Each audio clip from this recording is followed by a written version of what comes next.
did.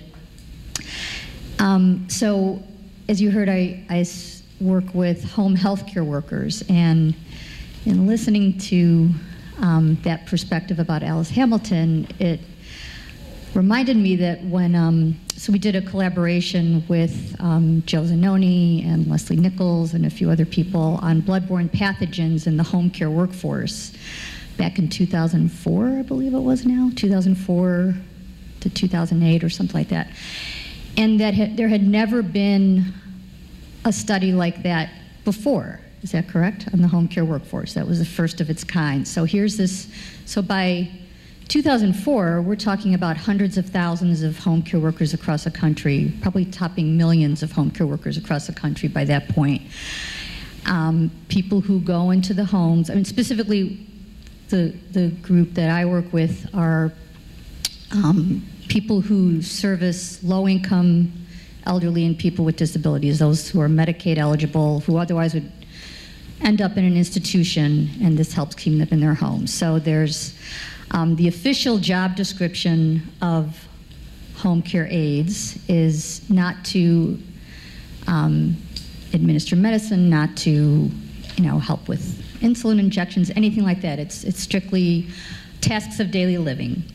But the reality in many cases is that they certainly encounter the situations where they're the only ones there and somebody needs assistance and the visiting nurse isn't going to be there till 3 days from now, so they need to help out. And it isn't useful to just be told, well, just don't do it.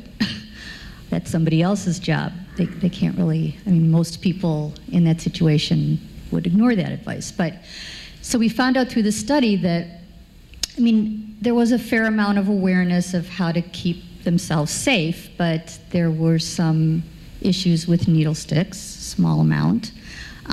There were exposures to hepatitis, to body fluids, and none of that had been studied before. And it just, so the model that was used to do the studying was to take information from the workers themselves in a very kind of a train-the-trainer model where a group of workers were trained on a curriculum that was very engaging, people sitting at round tables and talking to each other, drawing diagrams of a home and where hazards might be, and then I think there was testing at the end of that to see what the retention level was, and it was higher than the traditional model of going to an in-service training and somebody sitting at the front just talking to people.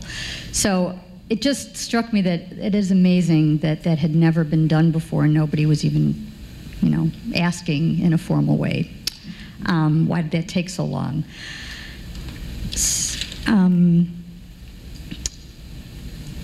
I think that it also brought up for me that in doing that kind of work, and it probably was the case for the workers in the lead smelting factory, that there's practical day-to-day occurrences that come up to make things work.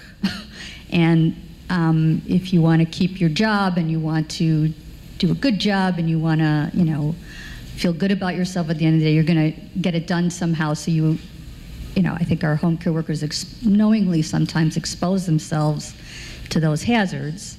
And it's sort of an act of courage in a way that they do that. But it isn't something that we should allow to continue without protections. It also brought up for me that a lot of our members live in communities with high concentrations of buildings with lead-based paint still there. So we were talking a lot about investigating lead exposure. So there was something about its link to, that there might be a link to hypertension. I believe Chris said that there's a high incidence of hypertension among our membership, and I don't know if that contributes to it. Also in Chris's talk about taking care that the intervention to keep people safe doesn't punish the victims again, like the razing of the smelter town. People lost their homes, so that's kind of a double punishment for bringing up the issue. And I think similarly for home care workers, you know, if there's not a lot of options in the communities where our members live for work and for meaningful work. You could, you know, there's fast food places, there's no industrial jobs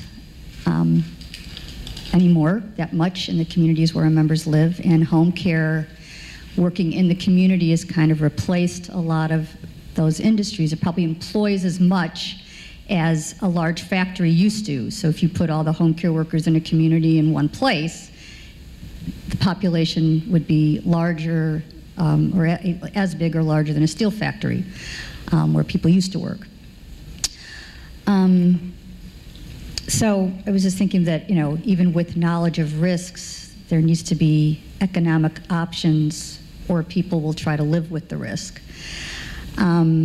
Sort of what do we do with that knowledge is important. How do we organize our society? I guess the question I have is, how do we organize our society for everyone to have an opportunity to do useful work that doesn't harm themselves or others? Or we're sort of continuing that cycle without answering that question.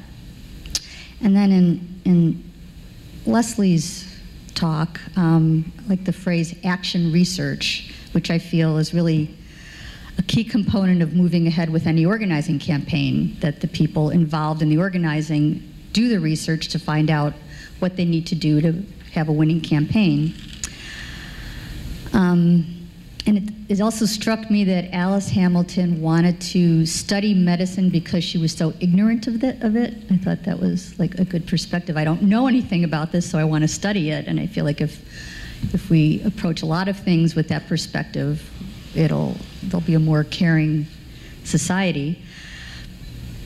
That firsthand knowledge, talking directly to workers, was so important, that data has to come from them, and that, I guess the quote, that data was kept by those in power, means, if that continued, means that we'll never really get to the truth of what somebody's experience is.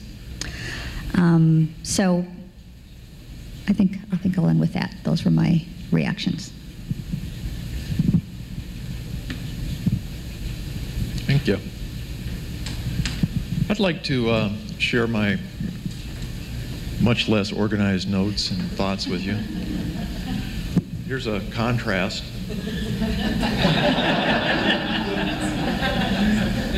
So that, I mentioned that only to establish context. And you know, the further context is my entire 35-year career has been as an industrial hygiene practitioner.